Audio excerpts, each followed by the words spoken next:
Hello, good evening. This is News at 10. We're live on TV3 and 3FM 92.7. Around the world, you can follow our live stream at 3news.com and on Facebook at TV3GH. Let's start with today's major news highlights.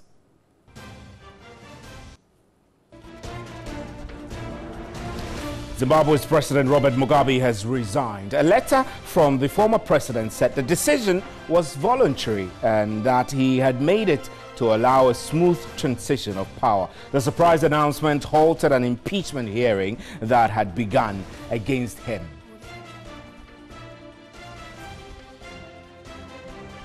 And President Akufo-Addo has reassured Ghanaians the creation of the Office of the Special Prosecutor will not be used to witch hunt political opponents. At a forum at Cambridge University in the United Kingdom, he said he'll sign the Special Prosecutor's Bill into law on Thursday, 23rd of November, on his return to Ghana.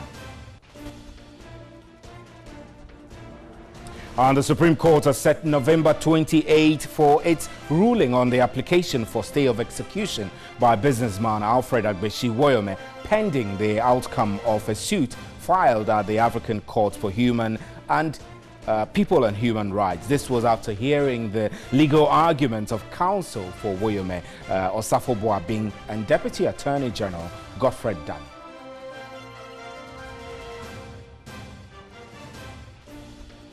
And the Commission of Inquiry for the creation of new regions has started a public sitting. Appearing before the Commission, petitioners from the Western region argued the creation of the Western North region would bring governance to the doorstep of the people.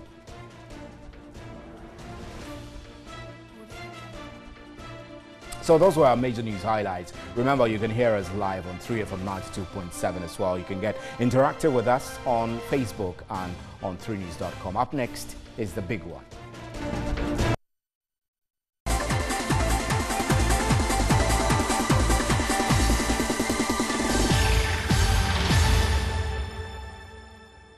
Welcome back. Now, a surprise announcement halted an impeachment hearing that had begun against the 37-year-old rule of Robert Mugabe. A letter from Zimbabwe's former president said the decision to resign was voluntary and that he had made it to allow for a smooth transition of power.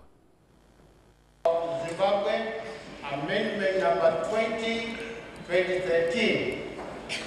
Following my verbal communication with the Speaker of the National Assembly, Advocate Jacob Mudenda, at 13:53 hours, 21st November 2017, intimating my intention to resign as the President of the Republic of Zimbabwe, I, Robert W. Mugabe, in terms of Section 96, Subsection 1 of the Constitution of Zimbabwe, hereby formally tender my resignation as the President of the Republic of Zimbabwe with immediate effect.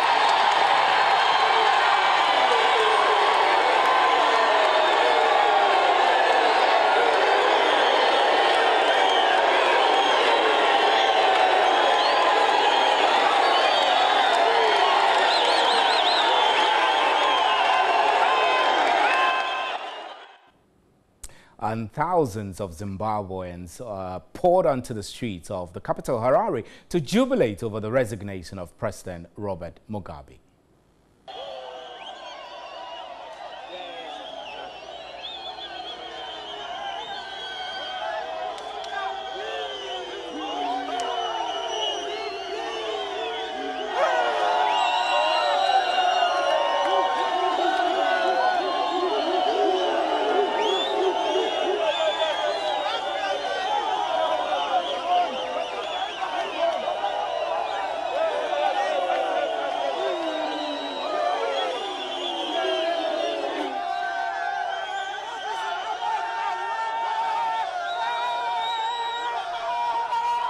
Right, so we're going to get on to Skype pretty shortly to speak to Dr. Theo Acheampong on the economic implications of all of this. Now, according to Zimbabwe's economic updates from the World Bank, which was authored in June, the economic growth of that country fell from 1.4% in 2015 to 0.7% in 2016, though growth is expected to recover in 2017. The country's public sector spending is high compared to other countries in similar income and size, and they're being talk about fiscal imbalances, etc. in Zimbabwe. So let's get on to the Skype right now and immediately speak with Dr. Theo Acheampong, who is an analyst at IHS Markets London, joining us on Skype. Doc, thank you extremely. We're privileged to have you.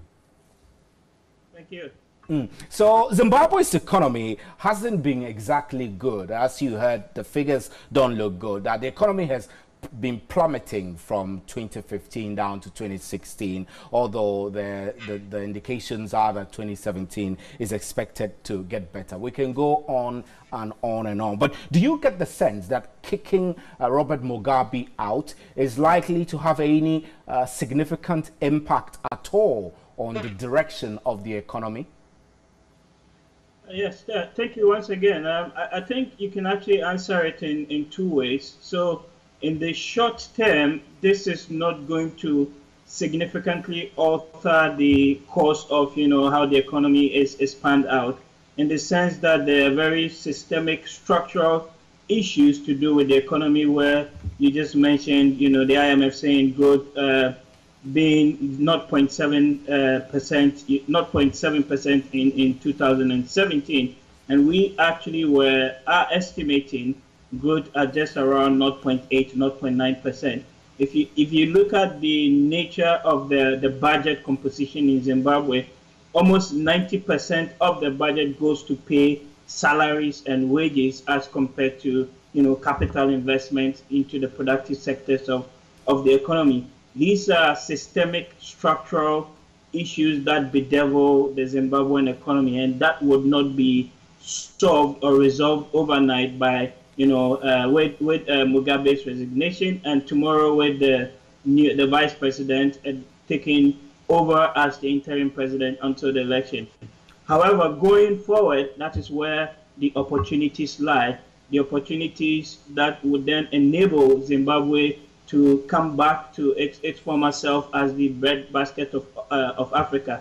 So there are things to look out for in the sort of medium to long term, around things to do with how the new government would deal with the indigenization and the land reform laws, how they engage with the IMF, how they engage with China, and how they attract, or position the country to attract more foreign direct investments into Zimbabwe. Because as we speak, currently the country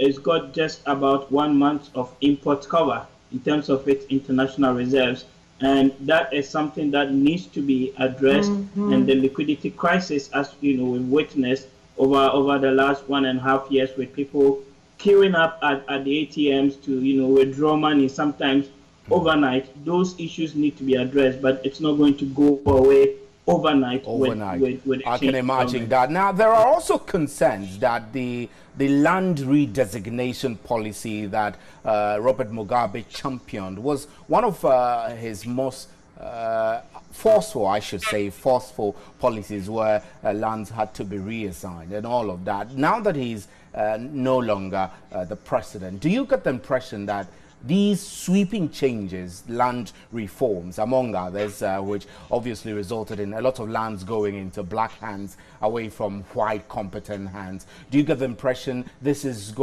a direction that will need to be altered in order to get Zimbabwe moving forward again in agriculture? I mean, the issue of land is so central to not only Zimbabwean, economics and politics, but all across Southern Africa, including South Africa. Yes, the indigenization policy and the land reforms that were started in the early 2000s has been one of the thorniest issues, to deal with in Zimbabwe. The signals that we have picked up, currently indicate or point towards the new government which is coming in being much more pro-business, and by pro-business, I mean them being committed to some systemic reform of the Zimbabwean economy, including the issue of land and the agricultural sector.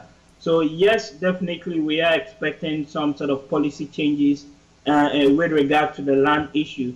The question is how far that would go. So it's a question of whether or not, if you are coming in to, for example, invest in the country, the current law states that 51% of the equity is got to be owned by local Zimbabweans. Would the new Mnangagwa-led, ZANU-PF government reduce that, in the short term? That is possible. That is possible in the more sort of medium to long term, because mind you, he's only got to serve the remainder of former President Mugabe's term, which is from now up until July 2018, when new elections are expected. So any land reform, any agricultural reform, the more long-term systemic issues that need to be addressed would be put a bit on the back burner until after the substantive elections in July 2018. Now, Doc, you spoke about China. I know that China has made quite a lot of incursions into Africa, and Zimbabwe is one of its targets. Do you get the impression that with Mugabe away from the scene, it is going to have a rippling effect on the relationship between Zimbabwe and China? And what would you recommend to be the new approach under the new government in relation to its relationship with China? I don't think that situation or that scenario is actually going to change significantly. So China by far is the single biggest, external investor in Zimbabwe's economy as we speak currently, particularly when you look at, the mining sector and then the agricultural sector. And the mining sector accounts for over 30% of the Zimbabwean government's revenues. And there's no indication as yet that the new government that is coming in, led by Mnangagwa, is going to change direction. So Zimbabwe has had a look east policy, since the early 2000s, when it had issues with balance of payments and to do with, with the Western nations. Right. And so that would not change. And actually, just to put this in a bit of context, just the week or 2 weeks before the military intervention took place, the general who leads the Zimbabwean Defense Forces, Constantine Chiwenga, was in China.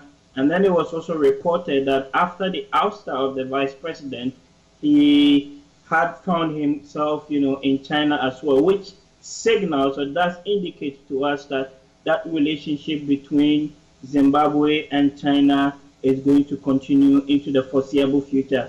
And, the Chinese had a pledge to invest as much as $4 billion USD into the Zimbabwean economy over the next 3 years, particularly, like I said earlier on, within the mining sector and within the agricultural sector. And I don't see that changing anytime soon.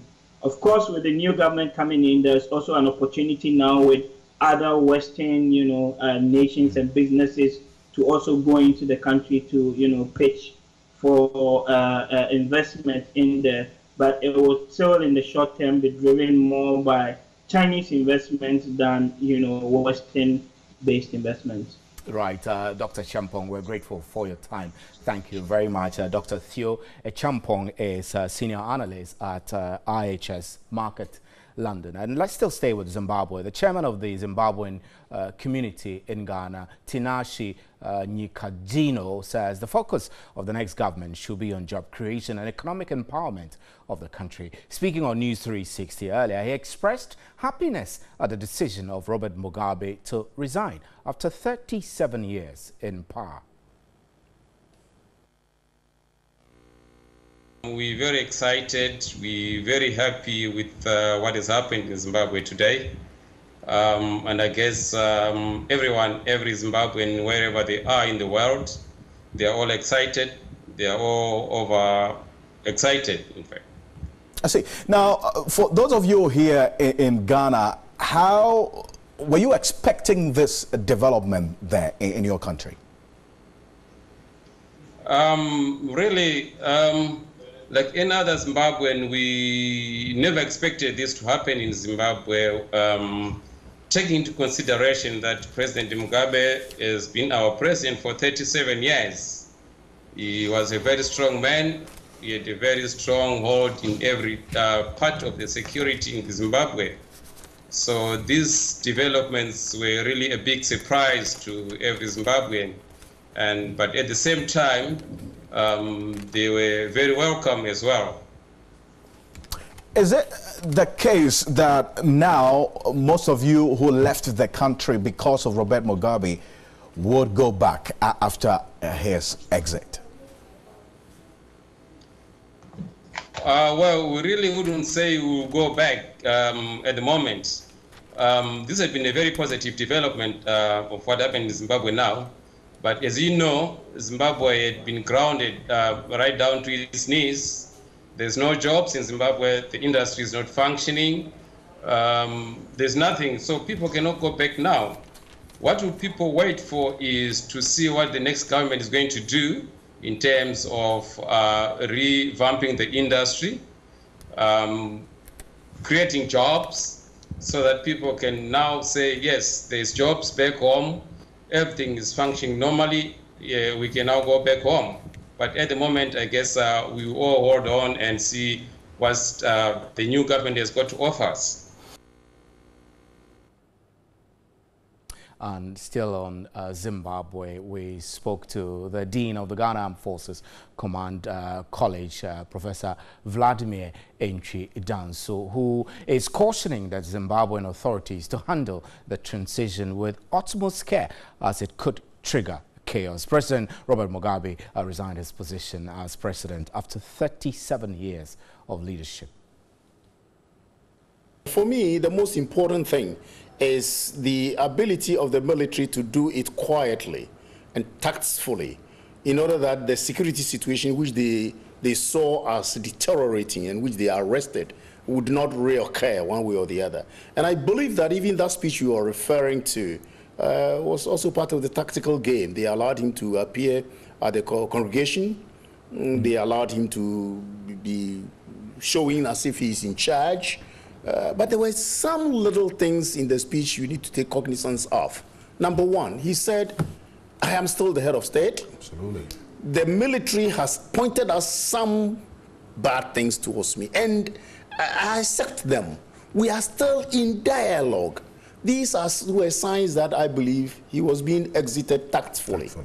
And so it was part of the game to show that the man is around with respect. So the question has been that if the vice president wasn't sacked and the actions or the issues that snowballed into what we're experiencing now with Mugabe resigning, would we have seen Mugabe's resignation today had it not been for that singular action of sacking the vice president? We would have seen a worse situation. This is what the military foresaw. They foresaw a situation where if they didn't act, the hierarchy didn't act, there was the possibility of some NCO, non-commissioned officer, making a coup. And those coups are very dangerous. They could snowball. You could have one part of the military saying, we don't respect this kind of thing. And it could have brought about a situation of instability. This is what they foresaw. So that trigger point was very, very important. It was good the wife behaved the way she did. It was good Mugabe sacked the vice president. One thing leading on to the other, and now we are at the situation where I think they want to turn a new page in the history of Zimbabwe. Now, there are many who say that the vice president now, who is expected to be sworn in for the next 48 hours, it's not a really laudable replacement for him because he doesn't have a very good record when it comes to human rights as well. For me, it does not matter really, because if he had some cobwebs in his cupboard, they will come out very soon. The main point is this, that the military did not want to make it seem as if they have usurped the constitution. Mind you.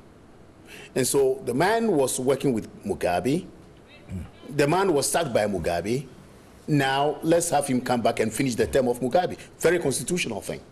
See, but then the problem isn't so much about Mugabe, some say. It is more about ZANU-PF. Yes. So if ZANU-PF is still in there, the fundamental problems of Zimbabwe will still persist. That is part of the transition. That's why I was telling the colleague that the hooray that the ZANU-PF is showing is strategic. Because barely a month ago, they were the very people who said Mugabe was going to stand for elections in 2019. Absolutely. If that is the case, what are they saying now? That they are on the streets and trying to impeach him and that kind of thing? It's strategic. Because if they didn't do this now, they would have lost grounds. If they didn't do this now, then there is a possibility of the ZANU-PF splitting or the opposition taking over. So one of the things I can see about the ZANU-PF is that, oh, let's show some kind of solidarity with the military. We don't like the man, let him step down. We don't want to see him again and that kind of thing. So it's very strategic.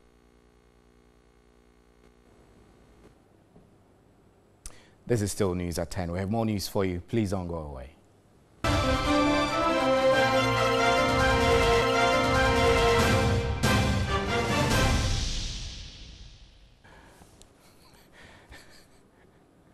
Welcome back. Now, President Akufo-Addo has reassured Ghanaians the creation of the Office of the Special Prosecutor will not witch hunt political opponents. At a forum at Cambridge University in the United Kingdom, he says he will sign the Special Prosecutor's Bill into law Thursday, November 23, on his return to Ghana. The reason why the Office of Special Prosecutor came into being is because over our history of the last 10, 15 years,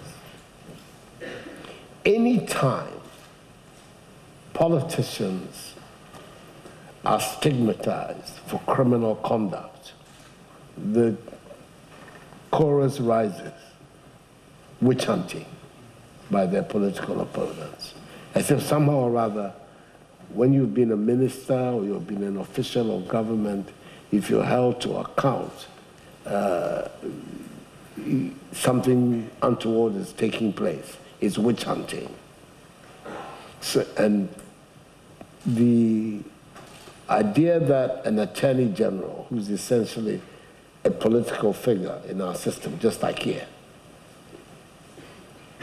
will then take it upon themselves to lay a prosecution against, say, a member of the past government, because evidence has come out that when X was a minister, they looted public funds. The evidence is there, can be assembled and brought before a court. Instead of the matter being dealt with on its merits, the cry comes, they're witch hunting their opponents. It will happen on Thursday when I get back to them.